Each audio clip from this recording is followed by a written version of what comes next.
yaka mulanda programu ya ndege bali na vidali ni mwanda vile tunasema ni mtanga ni mfumo na batata yo mama matokozi kumba wunu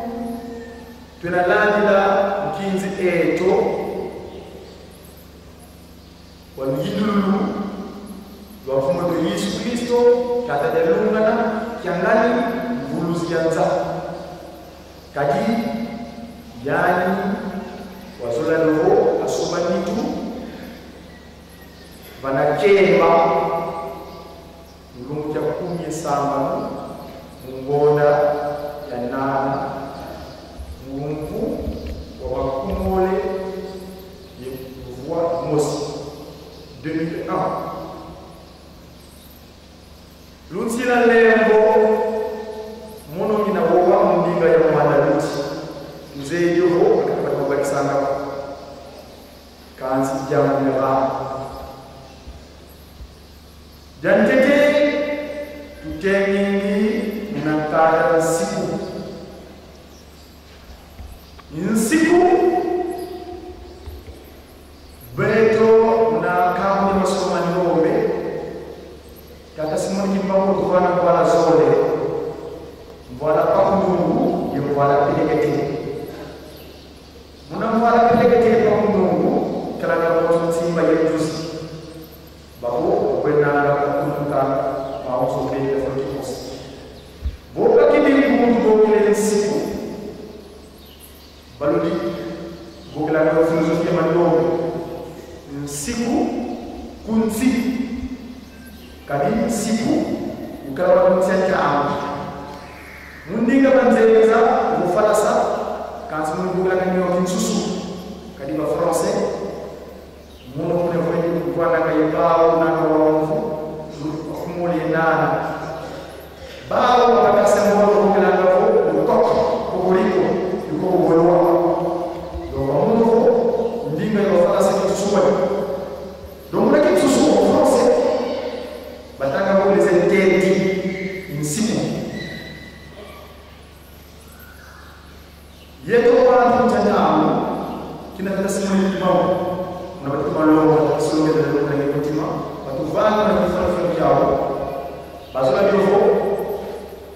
kunsia ntambo tutudi kunzi tufuji jati la mnasiku kunzi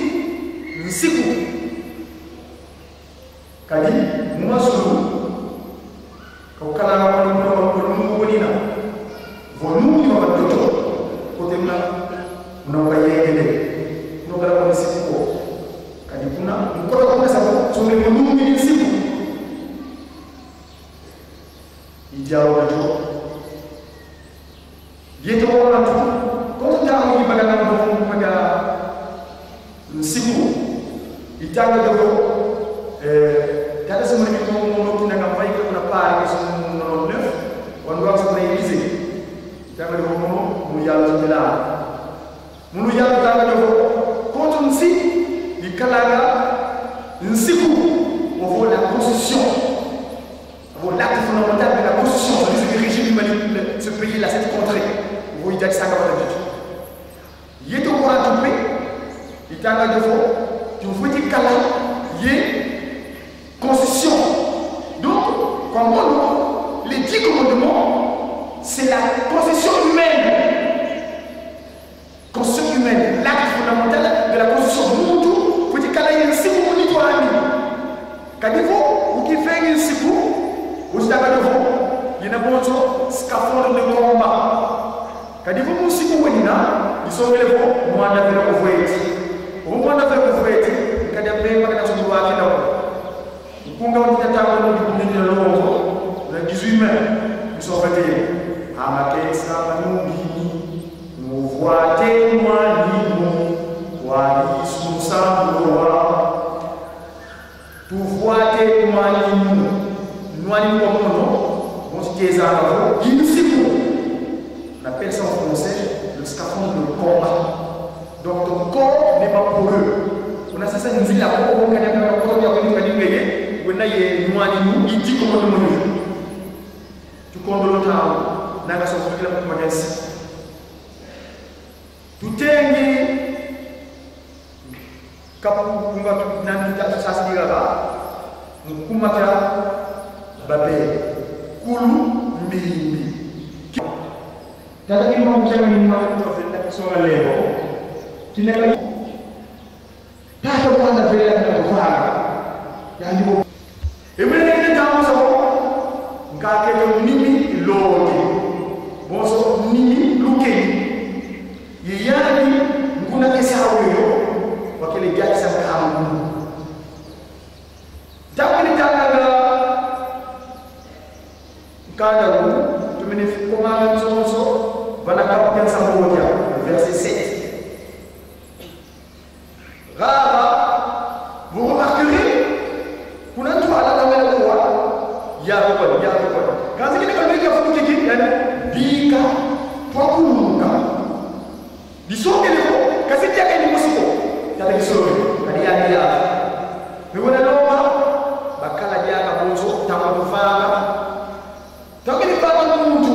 muna jeunesse mekana tu il faisait ceci ya mais donc les parents kaka adam kama mki twafanga alibaboga batatu tata de l'homme fina mané tata ngene kutima fina mané donc le pronom pluriel crayon batatu twakuluka alors quand nous on est liga bible na mtusu pour vous faire ça si comme on a verset 7 batele de vous alors différents et confondons donc c'est déjà pour nous pluriel première personne du pluriel nous voyez donc bon on a appris le bagage donc pour qu'il ait on a dit toi et toi tata kisoke tata de lungana tata ngena kutima yiyani pekee ya sio ni mauchangani wa kuluka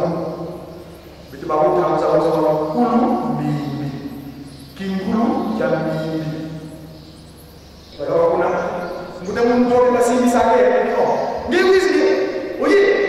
oh me boleh dia mana kai dikasih surah udah kata masalah zengel Musa mkinga ndinga za kubale na kulumi mundinga moja kudi lembo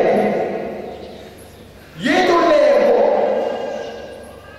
tukalanga kwa mfumo siku na tuko kilembo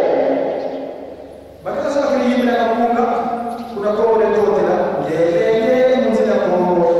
muna waya jambo la kwa mpeleketi munzila kwa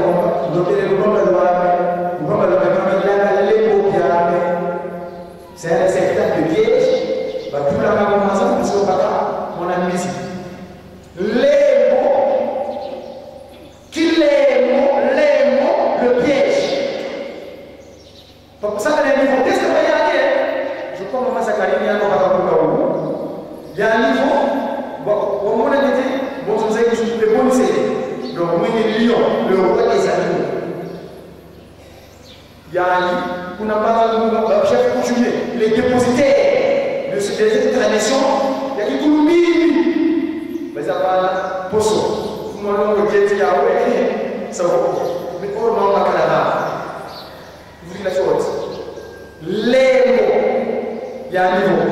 bino baye bolana qui baye l'autre qui commet donc tout ce qui est sorti suite à l'erreur je peux les élucider très rapidement du nom et du manière de l'exercice. C'est-à-dire que il y a pas mal de choses. Ninga, Zaïsa, au fond de mini lote, kafua kakimimi, kakila na mtwala, kakila mini lote, ipoka mtu mmoja tunga ngipiti. Kuna ngipiti, kama kama kuna steps, kuntu kazi na malu kipuru. Bawa ngipiti kwa fara ndio mzeka. Mas muna la wuta ko problème écart mais muna écart muna avantage et inconvénient kadi trouver ni ko na ba ko ko ok donc c'est des filita on la va faire le mais quand on a pas la be ale ban kam yo kadi yo ka ko to la ya ci so ka ci ko ka kadi yo ka c'est le cerveau bana la tila yo ka yo ka ko animal, animalisme. Vous dites que piège, qui est bas? C'est ce qui est bas, le piège. Les mots. Ça, les niveaux. Bon, oui, c'est bon, bon. Au lieu de quoi, tu peux continuer. Il va faire la respect, c'est bon, parce qu'il est mal. Mais quand tu dors, il va pas que me disait les mots. Il dit les mots. Babi qui n'a pas, qui n'a Satan, qui n'a qu'un zéro, il vient de réclamer parce qu'il dit que le démon de couper n'a pas vu le Seigneur. L'université, par les bâtiments, et si au Canada, il y a un boulot, on a ma belle,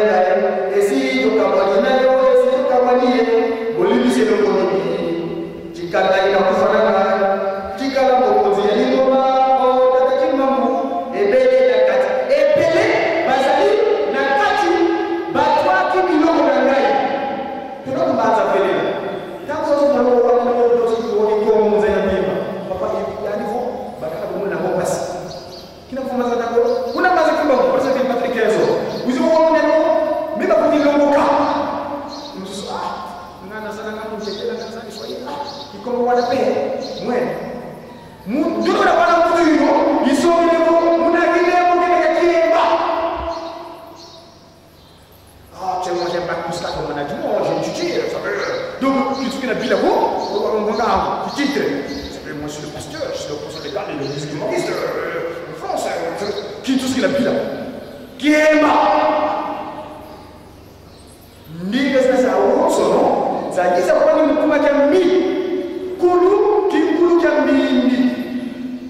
tout ça,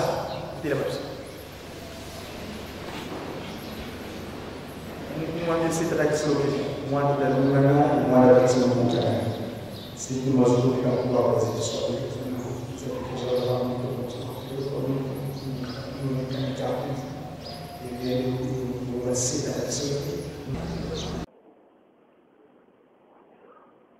Mungu wa tata kitorokele lukelo tata jalungana ye tata dangenda kuntima tata simoni kimangu changani mwanda luji wa velela kwa bana bakotene munzu wa longo yenkanda wa moyo tubaka twajiula wao mukanda wa msiku tanga jobo wa ntano wa mose kapuja tano nzila ya nteke na te bakumole yemut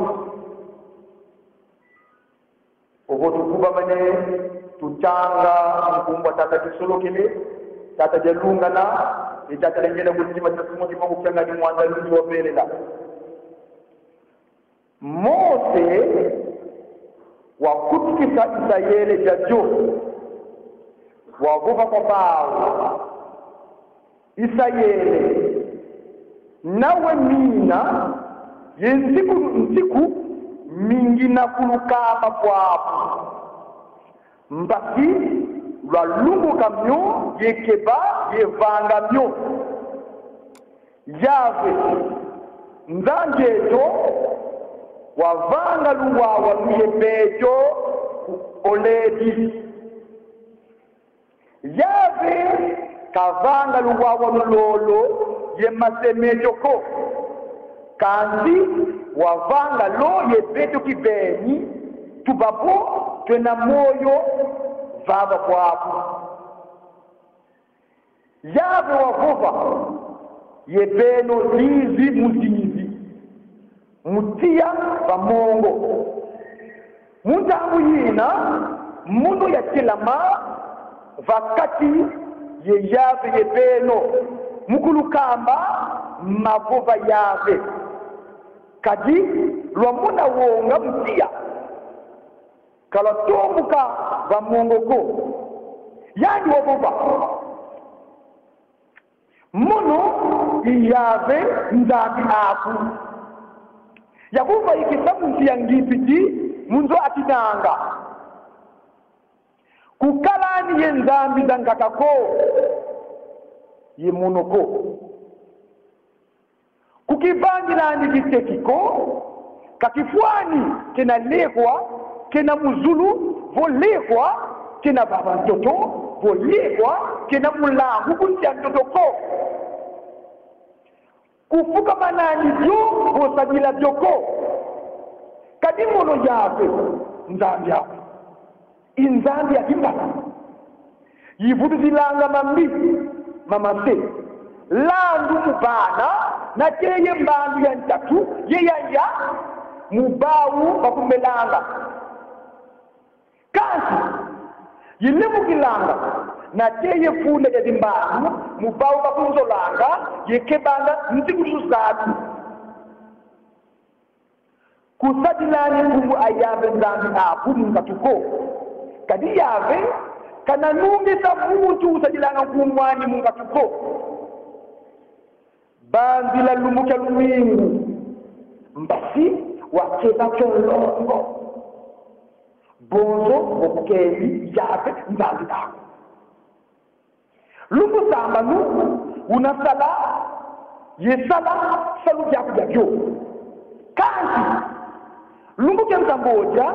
yilumingo lo Yave nzambi ako buna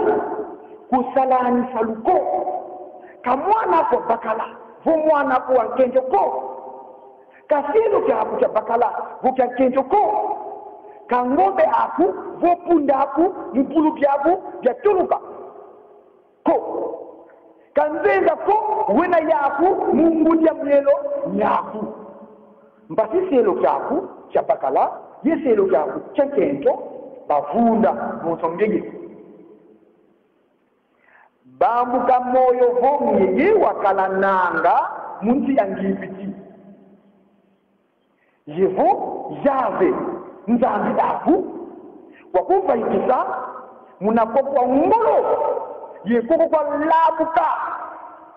ikuma Yave nzambi aku wakukamba mukeba lumu kya lumingu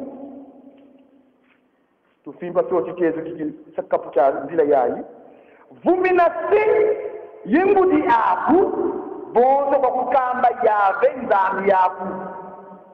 mbasi wazinga lungu bya bingi yeto manitu munsi yina kuvana Yave nzambi aku kuvondaniko kujanganiko kulabulaniko kutani kimbankelo vunu mumfinangana kuko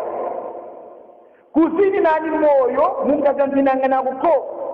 kuzini nani moyo munzo yafinangana kuko kamu vya jandi vosi elo kyandi kya bakala vosi elo kyandi kya kento ko kamu ngombe andi vombunda andi ko ye kalevo kabuleva mkutu kya finangana kuko muna nkanda tusasila lupya hunu tubakidi wao nkanda wa tuku chongelevo wantete wa Mose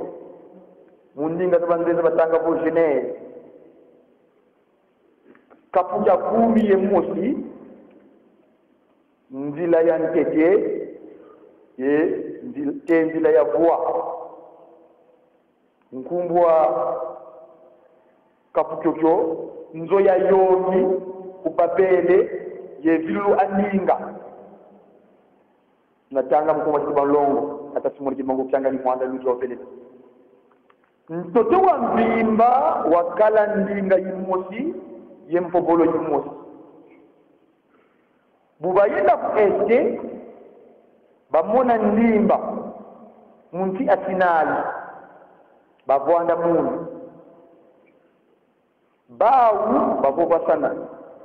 ndolo twavange no biliki yeyuka byo bawu basakila biliki bonso matati yeba yelubumbu lwandombe bonso nkeke ndile ya kabana mnatanga ndinga zangaka ovokati bawu bavova ndolo twatunge no mbanza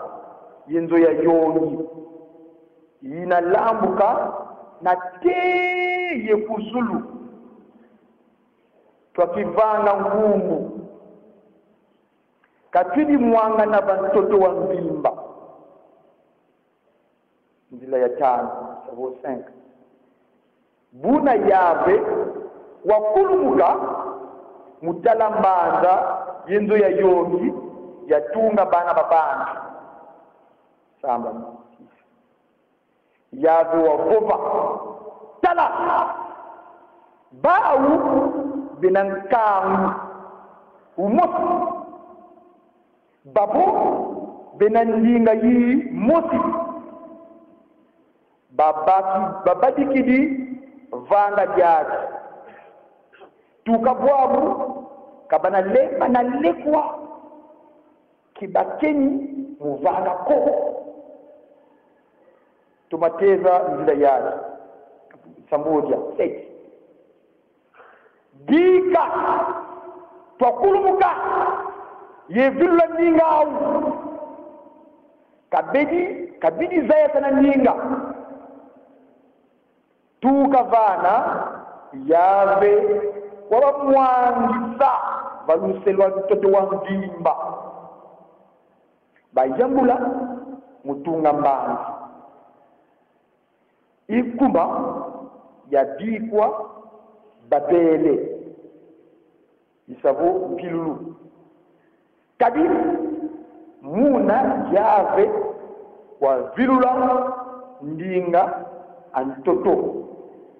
wa mbimba yetuka muna yave wa mwangisa baluselo ntoto wa mbimba tufokole ngumwa tata bisolokele tata de lungana tata ngina mutima itata simudima ukyanga ni mwanda luti tusama tata bisolokele lukele peve ya se tata de lungana peve ya mwana fumo Yesu tata de ngenda kuntima mpeve ya longo batana lukalanga mna vilongo ingege tata simuli kimangu kyanga ni mwanda luti wa fela ingege mbeve ateka kala mtekelu semuno lwanza nge wakele kuda kwa kuna langwa mbaza nge wabanga zulu yenza ilekola ya wozo nda munza tata simuli kimangu kyanga kawana wankaka ko ngeye kwa utukebelenge fukuda nziba tukezengi bontu bafwa kantu songele ngenda zako utumwisikia mtawunu fumu katina bafwana utufuanisa tala lokola kyaki nzo ya longo yatuka mazulu ya kulumka tempelo ya longo muno fofala cha mwana kwa ya vila mvimba ya kala kwa nda kazi ndio wansongele nkenda za kumpasivo ya tomo kabumbanga vele la nkamba yedo silibidia mka yewunu pejaka mulandi la programu ya beto ba guitariste bankengi ofo bandoyi ofo bambangi bagati ofo ba symphony ngi utu yonse kile wunu muyindulila lumbukina kya nene kibene ngeye beno babole mfumu yisu yingeye mwanza luji kavanga remise reprise data utulolo kaka ngi mafwana tulumika ngege bene savo wakulumka kaka mpasivo wako nkagwa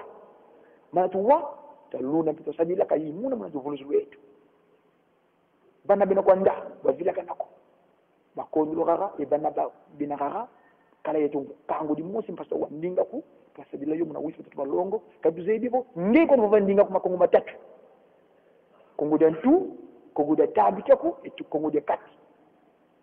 vovendia ku makongo matatu bondo ntelenge kilemesa benede kumpasi bonza ya kalepi muna wisa beno batuba longo se tata kisolo kele mwana atidelungana ye mwanda vela trasimo zimo utanga ni fuma longo to mawo amen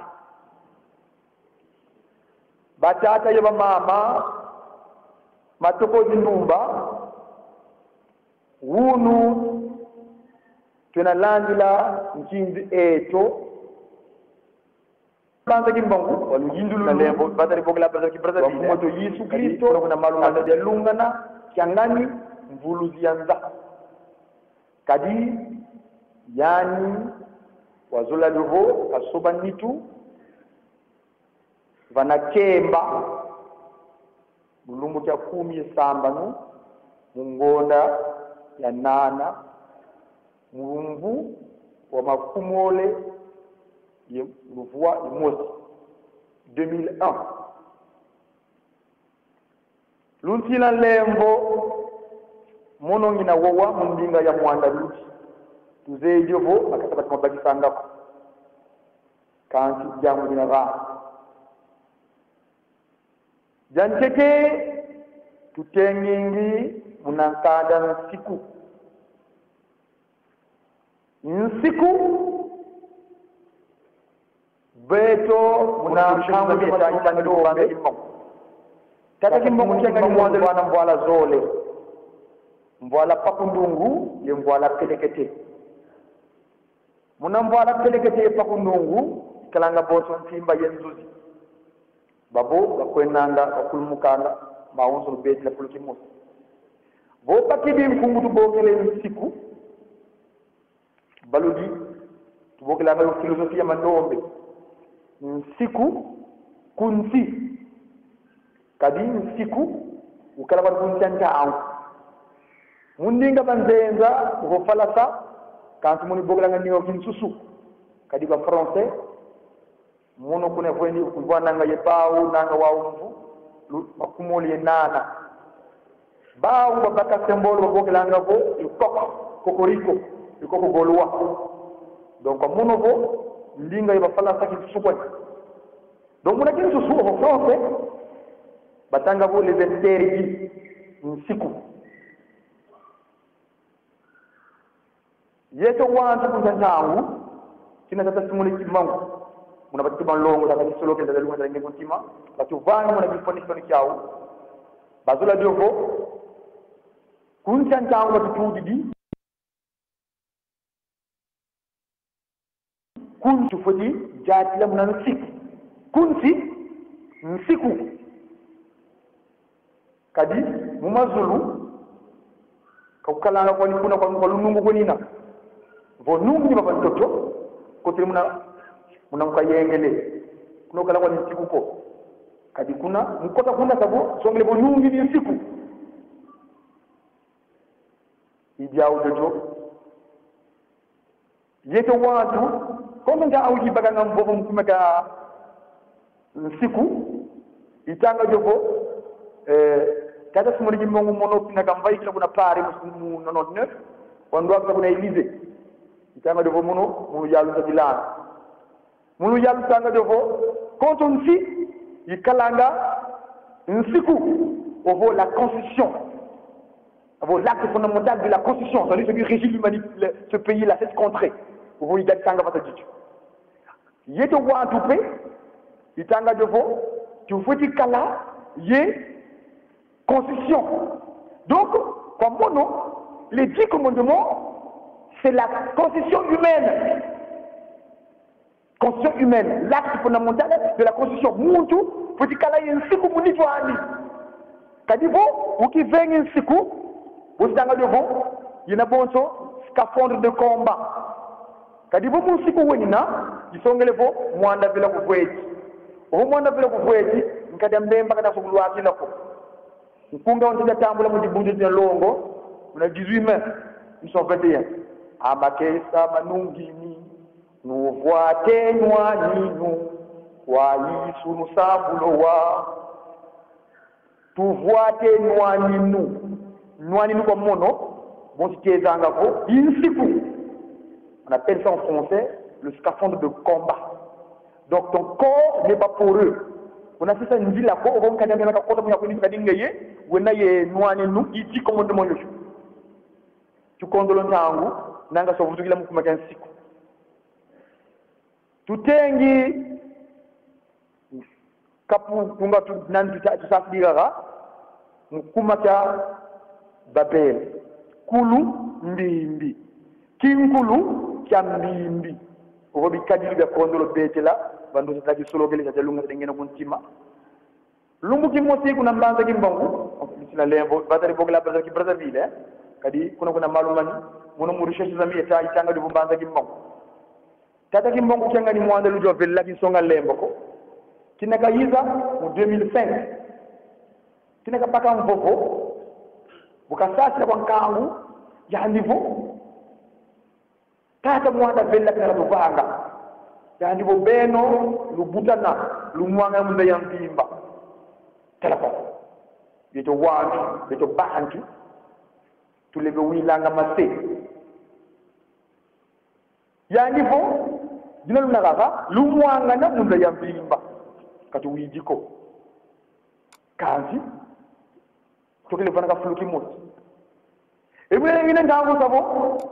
nkateto nimi loje bonzo nimi lukeni yani nguna esau yoyo wakele jati sankangu jamkele tanganga nkanda wu tumene komanga nsonso bana kapuya sambodia le verset 7 rara vous remarquerez kuna mtu alamu ngela wowa yave kon quand tu as vu que kiki yani bo dika twakulumuka disonge levo kati dia ni musiko kati kisolo kadi yani ya me wona lomba bakala jaka bonso tangu tuvanga tangu vanga muntu muna genèse nakana tu il faisait ceci yave mais tangu le vanga ngakato adamu ngakamuki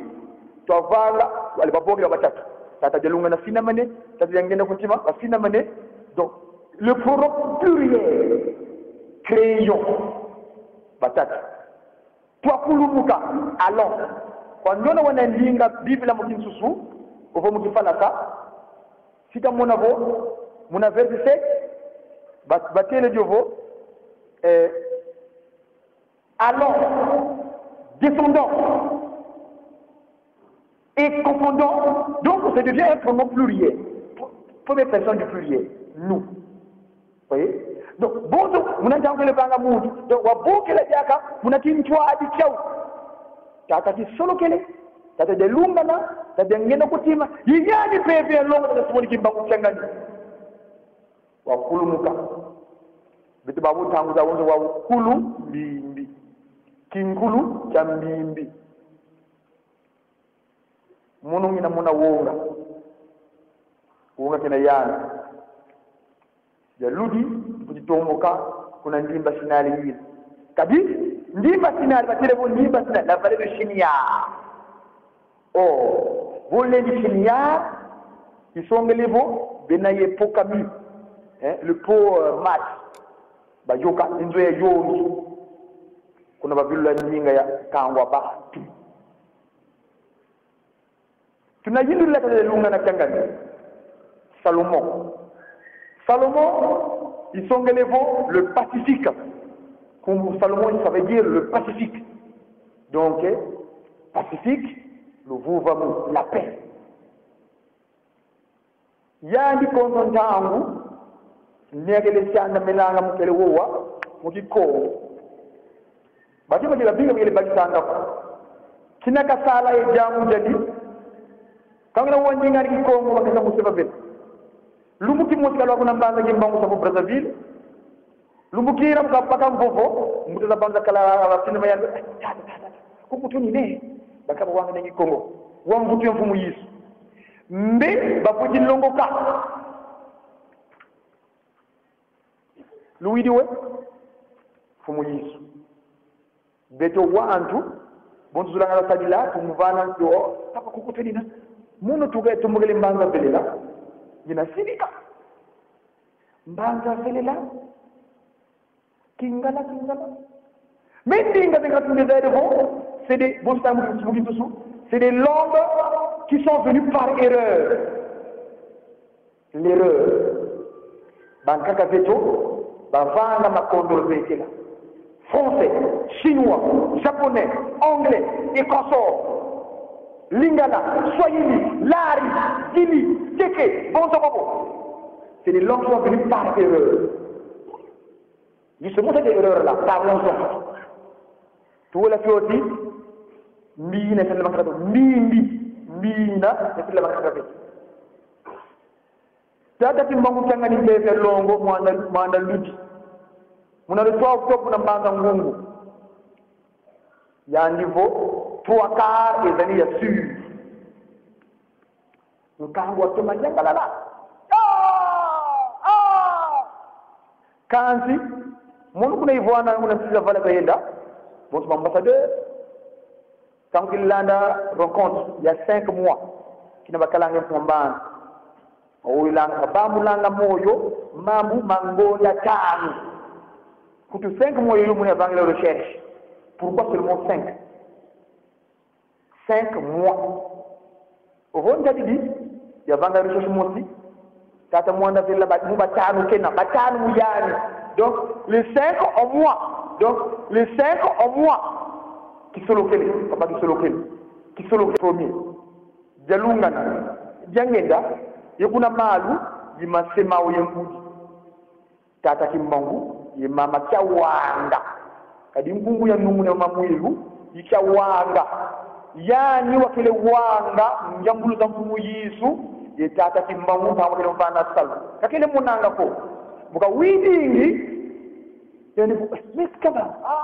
taram fumu iso mutwana ko ntaw bagas o me tambule mo ngiya ko bana mogo bonso kunango egeni nka keto wantete wanketo mama Eva buka widi ndangu ndoka yantele le ndi kotel donc tata ki mangu tangani bon c'est bangala jumbo nanga tata ki jidiki ki solo kele di jalungana di jangenda ki mbangu papa ki solo kele munalikuta le premier ki jalungana jangenda donc la diaga bo lo la ngam kuma ta 3 octobre alors makula mamba 5 mois ngudele mo tikala ngay du utambula ngakunga nkunga utanga devo ngai satana na suki nangai o ngai mawa ngai satana na suki nangai o ngai mawa na bebi sati mokili na nyokola ki baponami ko bomo basali ya zambe o ngana suki itese mo ile faida na satana na lataki poso ya meme kote ya lokola Elia nzoka na zalaki nkoi katina lingomba tala lelo na suki nangai na suki ye bankumu ya mboka bakokisa kingai na boloko kuna namba za ngungu o ngai mawa linga na ngai ezalaki nde pona ko kusangisa bana na ngai balata ngai masema wa posa yango inde bila mama kasi pona musala tata kimbangu anyati yango o ngai na sugai mawa mbunda abotoli yango kitina ngai asimbi yango nasukiye bambangi nanga so yimlo ko ngaw kadi mutwala so da mbovu na mukati kuna tindor batanga dovo couple ngabo bino baye bolanda tingai bozwa kibope ngona ngai va tufimba feti fulgiki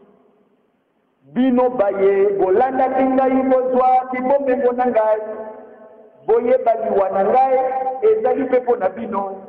ngai nzete munene na kwei apana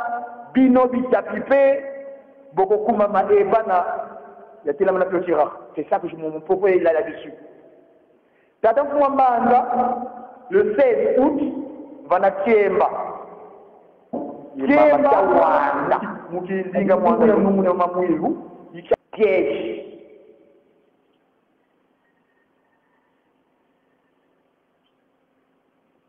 Tata simuli kimbangu tata ngenda kuntima tata simuli kimbangu kyangani mwana kingana kimutika sifa yandifo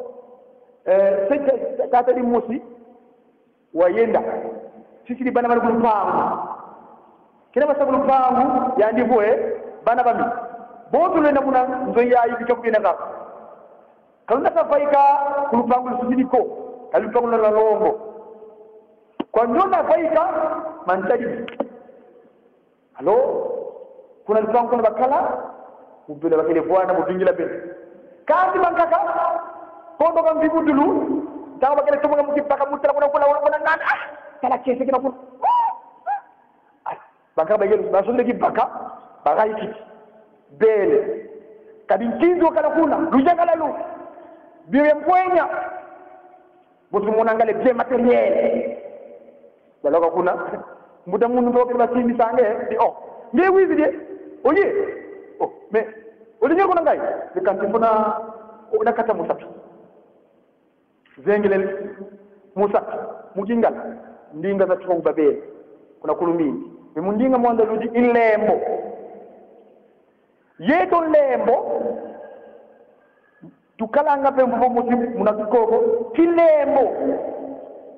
bakaka zima kile yimbi na ngafunga kuna kongo de totela ngele mundila kongo muna mubagira ndiamu ya pakuno ngupelekete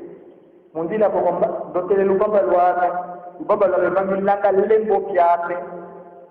c'est un réceptacle de piège batulanga mumaza basibo baka mwana mbizi lembo kilembo lembo le piège papa ça c'est niveau c'est ça yani je crois maman Zakarini yano baka kuna huu ya niveau wa mwana ndete bozo ndege bonise donc mwenye lion le roi des animaux yani kuna mbanga mungu ba chef coutumier les dépositaires de cette tradition ya kikulumbini baza bana poso molongo jeti yawe savo mais or ma makalagana tu voulais la chose lembo yani bo bino baye bolanda tinga ibozo kibo mengo nangai donc tout ce qui est sorti suite à l'erreur je peux les élucider très rapidement d'une manière non exhaustive c'est-à-dire que nyana mubangu la boto ndinga zaiza obonga kato nini lote kavwata kimbi tatula nyongo mtwana kwa nini lote iboko zachomba kajaka bila tunga ngipiti kuna ngipiti tangu bakele monekanga bokana kumeka stank kuntu muntu kantu kuna malu kipulu baokona ngipiti bapala ndo zakaka mansu munanga unu taka ndo bokana ma écart mais muna écart muna avantage et inconvénient kadi vous vengi unu kila banga lukalo kula mbote na kwa viete lukufilinda ngu la kafu na kwenza mentangu ndaka baka mamu pe ale bantangu yoye kadi nyoka to tula yani kisu mukati ubon kadi ambemba kadi nyoka c'est le serpent banaka lukila nyoka jokele ana kwa kaluchi dingi animal donc animal de picement vous dites à pied kiema c'est fou kiema pied les mots ça dans un niveau bon oui dis comme bon au lieu quoi une voiture une Carl Mercedes bon parce qu'il est mal mais on tombe na lingo ni ruva kima ke mona mkizenga lembo yiki lembo badingi tunakaka kina satana kangina nganzenga nkano na kulukulu bankaka kuna kulumbimbi ils viennent les réclamer parce que ici dans le ténor dans le couplet il dit nakoki kosenga bolimbisi te epai ya tata Kimbangu esi okangi ngai na boloko mpona mabe na ngai esi tokabwani nayo esi tokabwani ye bolimbisi eloko nini tika ngai nakufa na ngai tikala mokonzi ya lingomba o tata Kimbangu ebele na kati ebele bazali na kati bazwaki biloko na ngai kena kumbanza mpelela tangu zote moloko wanga ndivyo kidogo kituoni Kongo mundaya mbimba papa yandivyo bankaka tumuni lango pasi kina mfuma zanga tango kuna mbanga Kimbangu Brazzaville patri kenzo uzo wa munya ndivyo meba futi longoka umususu ngana zana ngamu nchechela ngana zanga Swahili kikongo wana pe mwene ndio unafanya mkutu yoyo isongeleko munakilemo kineka kiemba moi j'ai un bac plus 4 en management, j'ai étudié, ça veut donc qu'il faut qu'il a bien quoi, on va un titre. Ça veut moi je suis le pasteur, je suis le représentant légal et le plus qui manque en France, vous savez, qu'il faut qu'il a bien. Kiemba. Ninga za awonso no, za yiza kwani mukuma kambi. Kulu kinkulu kambindi. Satan est en train de réclamer. Ce qui bana ba awonso na bunda vuvu. Ngana zananga kikongo ke wana muna ngopasi kikongo uvuma mbanza vene mvutu mbeba kweti longoka tera ugunu kitu vini masoma ndombe yani kwani jaka muna not card wabaka nsiku sonekene yani vo beno babonso no lukota classe mandombe kadimu mandombe kuna mbanzo nguni be jaka kaita wongla jamu jojo ko papa bele jompai segeto ndio najijatanga mkamwe masoma mandobe yandivo njalu za zole mwene injalu luvangila byabyo luvwidi mfunu mu activité matérielle activité donc nzatu zetu zakinsuni kadi breve yakasonga wanambanza ngungu wanambanza ngungu yandivo tuaka ezalia sur kuna mbanza nguna 78 ko fobela janibo njalu za zole mwene injalu luvangila byabyo kadi un mandomba kakamfuza mwina ngama mukota klasa mandombe tala dibudu dibie jalongo dingina bampangi beto bobo nkunete bana da uta kadi beto basema makanda maondo manza ba Ismaël ba mindele bankituki donc les ba simputu ils ont leur spécialité que c'est quoi donc le beto vidi dibudu de longo je sais pas si les arabes ba sonikanga mu kiarabe mais kina mfumo longa baga siku vo ale mudi bundu beto ba wonso no leki circulaire mu bandombe bolu tidina belu vidi di titre kazi zula wala mpasa papa pasi mais wili nakota classe ya mandombe imuna mwana tuwaka yasi kadi yandi vo kumwandi kyangani bankaka bawo kyaku kyangani ngumba tataji solokele keve yasi kati de lungana keve ya mwana tadengenda kutima tasimagi mo kyangani tulumanga mawo tusa kitele batusa mungu mwange sita kisolokele mwana za lungana mwana wa mchanganya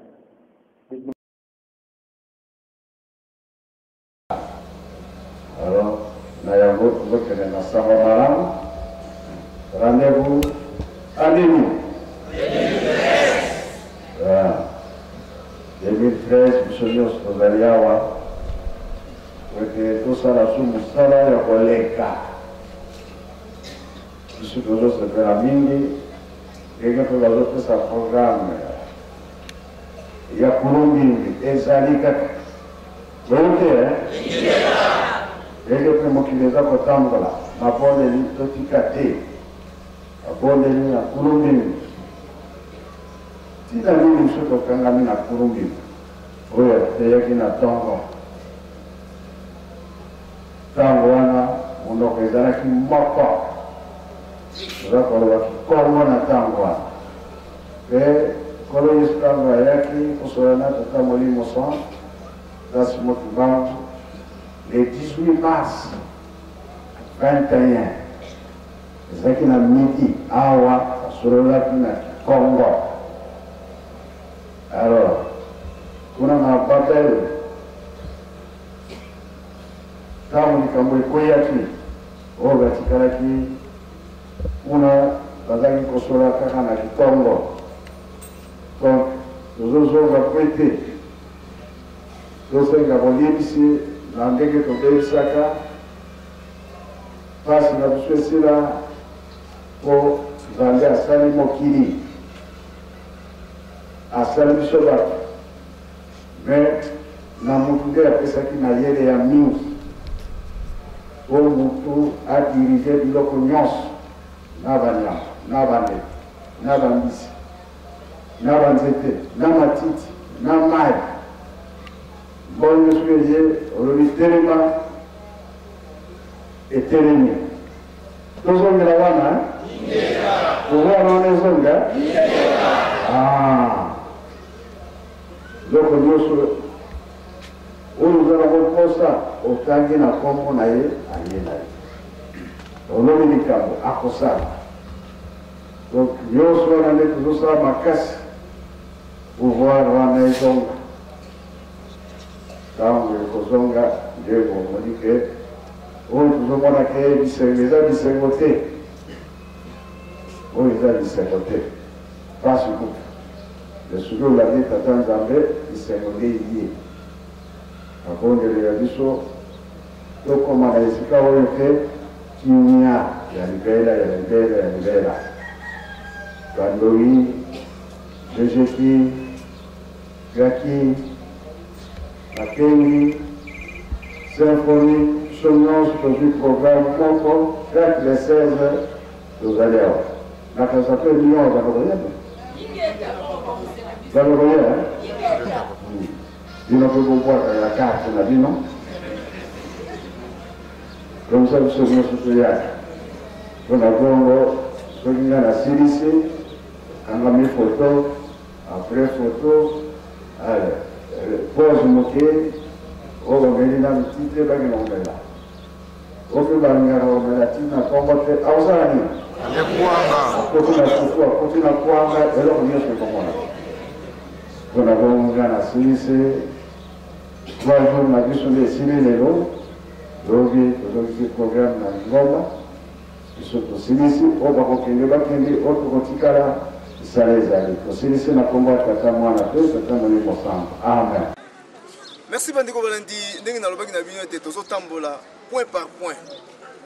moko na moko azali koya koexplike biso monene ya Papa Simon Kimbangu Kiangani na banza bouti kolanda Mese Diaz ye azali député monene na kati ya Angola atambolaka na mikili ebele sans visa na banza Papa Diangenda Kuntima alobaka mpona ye alobaka akumisaka ye makasi ke tata oyo basacrifice akosalaka ekokendaka direct. Papa Diangenda na monoko na ye moko akumisaka tata oyo bouti kolanda malgré bozomona ye soki ndenge nini aza mutu munene ayebi mingi atangi mingi tala kaka mutu soki atangi mingi tala kaka ndenge azalaka tala kaka mais aza normal aza mutu munene afandaka na Angola. Papa Diangenda akumisaka alobi tata wana asalaka sacrifice moko makasi akosala voire même 1 mois aliaka te eloko te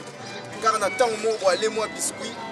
mais mabondeli na ye ekomaka direct wana se Papa Diangenda moto alobaki yango bandeko ndenge tozoyebisa bino tozotambolaka mpona kolakisa monene ya Papa Simon Kimbangu Kiangani ndenge awuti kolobake ye wana kaka ya 1887 ye yo kaka ya 1951 sikoyo tokolanda témoignage ya moninga moko ye afandi mingi na poto je crois asali je crois ba 20 ans ou 22 ans comme ça ayebi makambo minene esalamaka na mboka na Europe kuna ye affrontaka voire même bamindele donc ye abangaka eloko te aza sire na nzambe na ye ke oyo azali koloba ezali ya solo bandeko tolanda topusana papakota na kati ya plateau mbote papa loba mo makasi mpo kuna micro eza vraiment papa ozali na liloba ya koloba sur Papa Simon Kimbangu Kiangani po ete émission tozali kosala mpona kolakisa monene yeke ye wana kaka ya 1887 ye wana kaka ya 1951 nakombazaki solokele nzambe tata Papa Dialunga na nzambe mwana nzambe nyonso Papa Simon Kimbangu Kiangani wana Diangenda Kuntima ya solo Papa Charles solokele tata Simon Kimbangu oyo bozomona oyo à l'époque, en 1992, 1992, donc bien vous benga yesi rose ngana kene ko fuka mai pai na yende kuna ngambo ya mamisa kusanya invitation na pot noa ko kana pare bakalora kuna zwa baka afana kene mikini na funa musisa la kunisema na ngai na fuka mengana mona ki elili elongi pa ki soloki lokelo ndo ina yo la chwa kaka tanga na kompa baki mbongo bilinga square oyo liputa bilinga na poto na 99 na bali ko luka baki mangisa zali wapi kutoka na koti na yamba na ye na komba sebo ki na kota na baki mangisa bali bisika baki solokele a bon wana na mars ni normal izo information c'est moi ngana zo bosa na sokele parce que solokele na mona ina 92 na poto na passe mpaka ningini ni a bon wana na mars ko fana benga sko ndiko akimangisa kwa butu monali je donné la famille ndokolo na invitation la bengi mude mutu mais ngai tu avais donné invitation à l'époque na poto noa kasi zeli wa par exemple dans ça chez nous il y avait même ce qu'on avait posé les mains peut-être on a posé nga ba mbanga ko na ye tout na ngai changer ka ndenge mususu mona makamoni mususu wana ezali ka mususu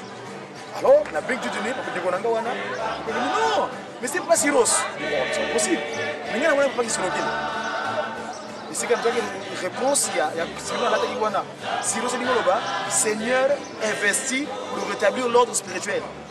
un peu olobini no mo makasi bazolanda tango na mona ki lilingi wana ce qu'on va benga so na coaching recherche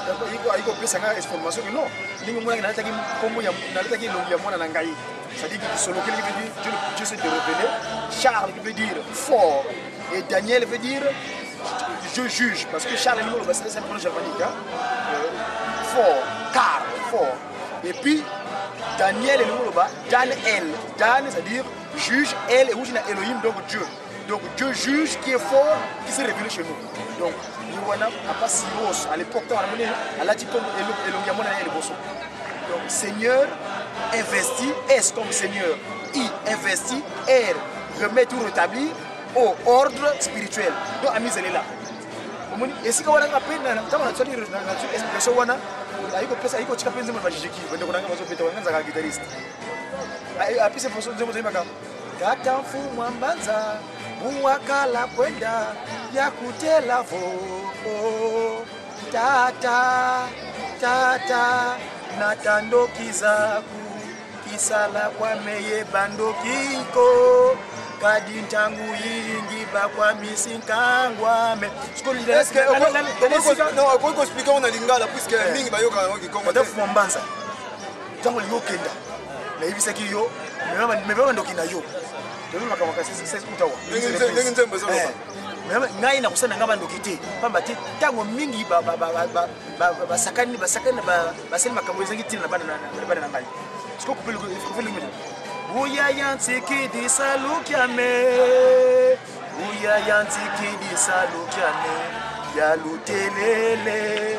Zolele futula di bundu Munzila ibudiakala. Donc na lingo tungi sali ta on a bani musala na ngai na lingo tungi sali na lingo tungi sali ngoma na ngai na lingo ezalaki donc ati résolution bombo wana omona ki wana ya résolution. Donc na ti funa longola biloko mikibi ko tibwa kisaki wana donc remettre de l'ordre spirituel. On va dire ça dit Simon de la Sim sur les villages donc remettre Siros Seigneur investi pour rétablir l'ordre spirituel. Et puis tango wasali ngama gato wana na police code kwa tuna formation wana na komeli akobeli ngai na tuna pisa réponse dan ile ka pisa kala information ka tukala ye leko tuza balike balete zakaya tusimana ye wana. Et puis étoile wana ngandi kuna ngatu tout ça na Paris centre de recherche d'engrais routier là va chercheur tout ça va chercheur donc ma campo va passer par des banques va mindeli biro benga mindeli ngana benga man kituki simundela za mono kituki mundu ba kituko kibeti diki batu ba bongwani bazenga ngabisuka yiba yindo siku siku toko tibamo ngawo ngana la l'homme 37 000 familles parce que le chef de la salagi na parce que le meso Bachar la petite langue de Solowana na ko Italie qui dit kiki yi wana kama le 5 mois kama le 5 mois na 5 mois les informations na kati kama le 5 mois ça dit que les 5 en mois bango mitano na kati na ye kama ti kama le na bengi qui dit kiki qui solo kele Dieu le Père le monde le goye qui dit kiki l'homme 37 000 familles ça dit qui solo kele Di Jalungana, Dilet, Di Djengela, Dilet, Kimbangu, Willet, kombo ya elonga ya mama mwilo ezali Kiawanga pamba te kia waka wedding yo mzo yoka masolo ya kolo isa pasi moki mbongo na buté le 5 ou 6 tanga zo yoka amunité mais kasi alobi mais pour dire mais ils sont tous les autres tout ça ndima na kopesa mako moni elonga ezo moni sikazo waka wedding au Kiawanga tango yoki amunité lokola mama ya yambo mama Eva ayoki nyoka lobi leye tango nyoka lobi leye allez bape écoute ça tambo yesko mama mwilo ayiko pestia mwasi na sika na ye ayoki yango kombo elonga Kiawanga ko rajo mwilo 10 pesi 30 8 imbangu Willet Kiawanga Willet pesi 16 ezali 6 plus 7 donc 37 yango tango azongi be blanc 37000 tango azongi boye peut-être imbangu wana alobi ba ola mona ki banyoko magina ngai tukopana kobe beno otimisa kana potu kanga gama donc ndenga banyoko magina à l'époque ayi ça ça sika na bango kosekela elongo kasi bamoni papa oza makambo ebele oza makambo mingi donc faut tout ça l'émission moko pa na je pense il y a 1 heure du temps pona moni oza makambo ebele wana to kolobela ngo sima mais bayebisi biso yo ofrontaka voi même donc okotaka na kati na Europe kuna ba mindele donc ozo coincer bango ezaka ndenge nini auto le ko mondele azali mwana nanga donc na botu mondele nanga bino obengi yo bengi ko mondele uti wa ngai nazalaki tango nasoba sa rochela ko fande ko nanga moko ya autaki angola makela de zomo na makela de zomo kuna yesko koko ko na yazo yibise ketaka mindele baso kota na sikata yake na tokela wana baso benga ibango mutu ndele c'est-à-dire que ndele elingo ba mauvais esprit c'est-à-dire que ce que le lozo mo yinule ko na mai bango so mona ko ba revenant moko ba kituki so ko uza mutu yiro ko na mai fanda mai tango nzo ko bima posono yo échanger ba kituki ki ben donc ba bombwani donc bango bazali bana na biso ba yebi bien. Ah bon? Uya bangu la ludi kia isuki ya tu. Tango na lobi wo solo ya kolo Yesu. Pesa kingai. Ki baswe ka muto ko ba bombaki na pimisa ko polele. Problème so le baka monoki bungu monoko mputu to meneziti swa yeluta ziti swa. Ngai ki mbangu na poto bazo respecter ma kasi boleka. Mais mokuma kange ndombe yaba kaka pona yo moto mwini zo sola ngai te. Donc ngapa parce que ngaba na Paris na 99 na kendaki na Élysée na ko c'est pas possible pour faire mokota na yidra ngena zaki nango moyo basi mangeza te bamira bazo kuya bakanga yize tango zaka azo skiva bakomona ke aza moto bazunga na dadi tout seul minga pa on te protocolaire tango zo fona on te protocolaire Élysée wana na tika lo kolanga ta ko bonso fukami please ah bon ba image zali les journalistes comme ça ko kala bi mbate na yawa po ye na longoka na yoko ta classe oyengola na yekola et longoka iliko ba longo parce que on fait mo ko zabule de wan longo kena fuma longo mais tu peux penser mando parce que on commencer mando longo c'est que sacré c'est aujourd'hui longo et le ngolo donc tu makasi et longo fuma longo yo ne longo na ngolo Vogno longo na sakala ngolo so ko za ya bulete ko za kama kuni ko ninge zali ya kulumbi wana zo kiliwana fuzo la monoko ya kiliwana asiki linga kikongo linga ya mwanda ludi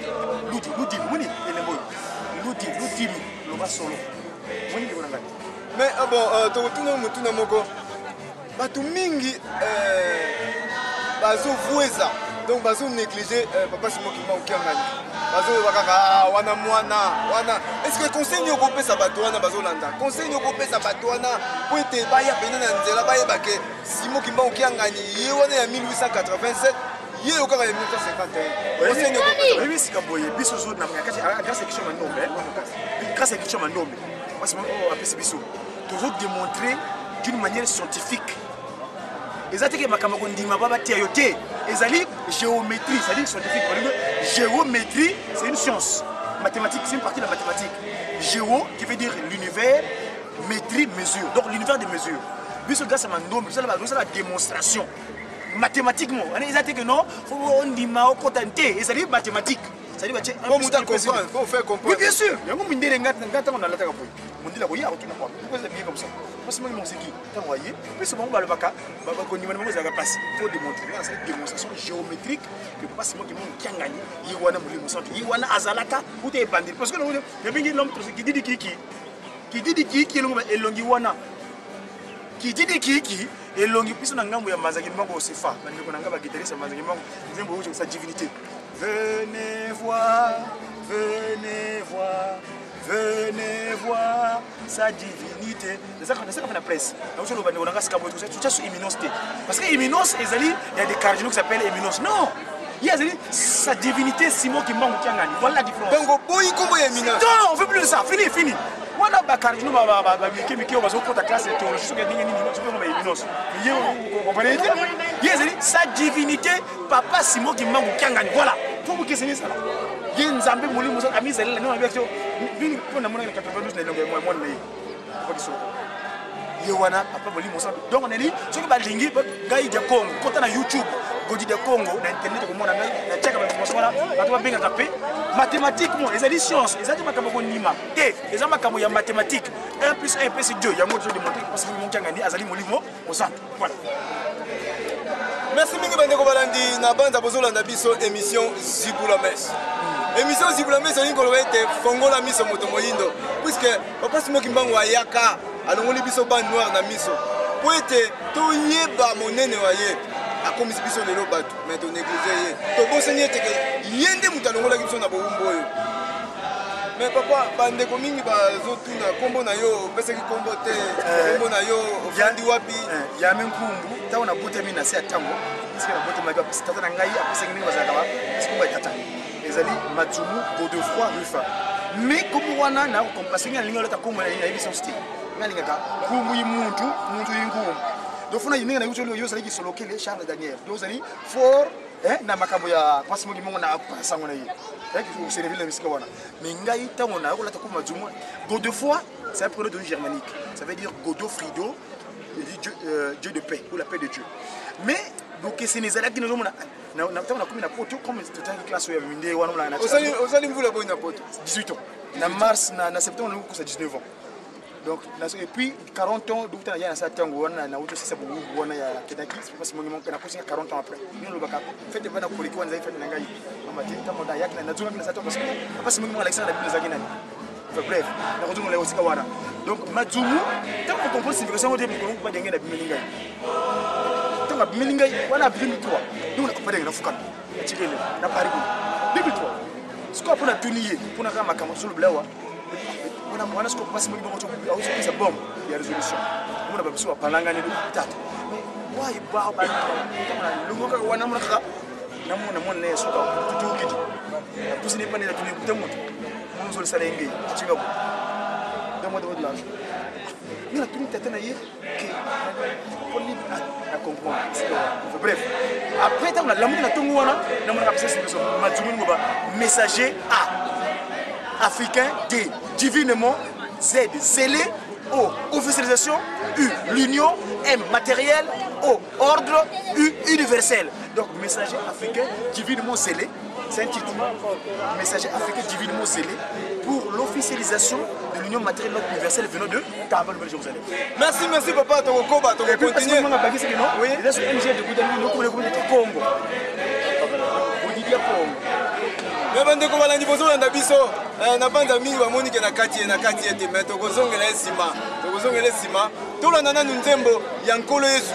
asopaki makila mpo na ngai na yo papa Diangenda apasuki mutu na accident papa Dialungana apasuki mutu mpo na accident makila na bango mpo na ngai na yo tobika nkolo Yesu tolobi ete ye ata Simon Kimbangu ye wana kaka papa Dialungana kiangani tolanda nzembo ya Jésus-Christ azoyemba mpona nkolo Yesu.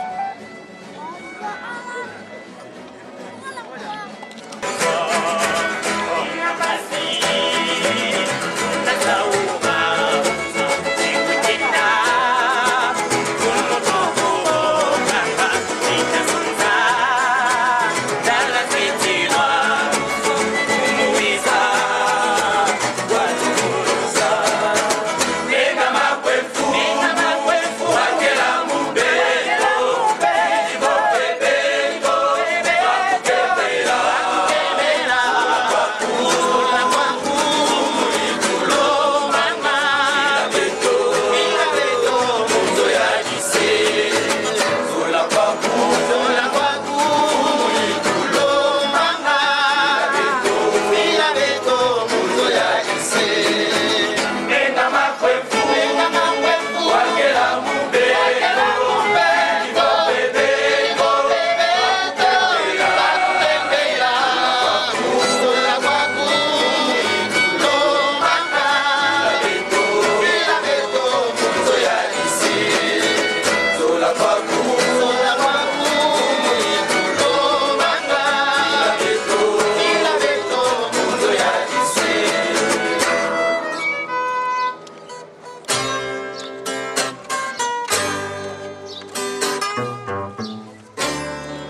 Kimbangu Kiangani, Père Céleste, Fumalongo.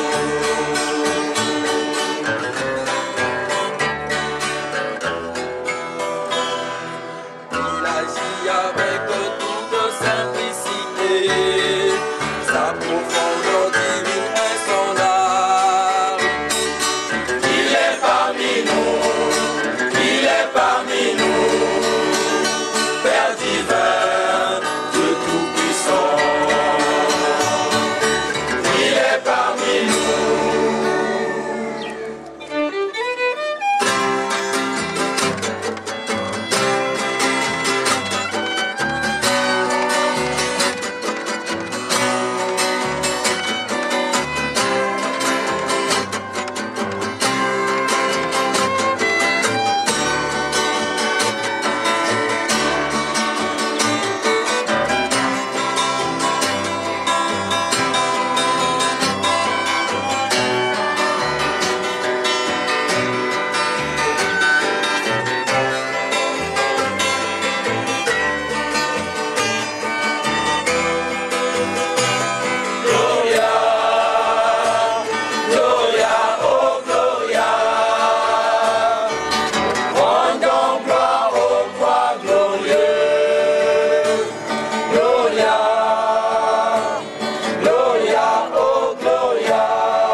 Quelles sont ces exigences?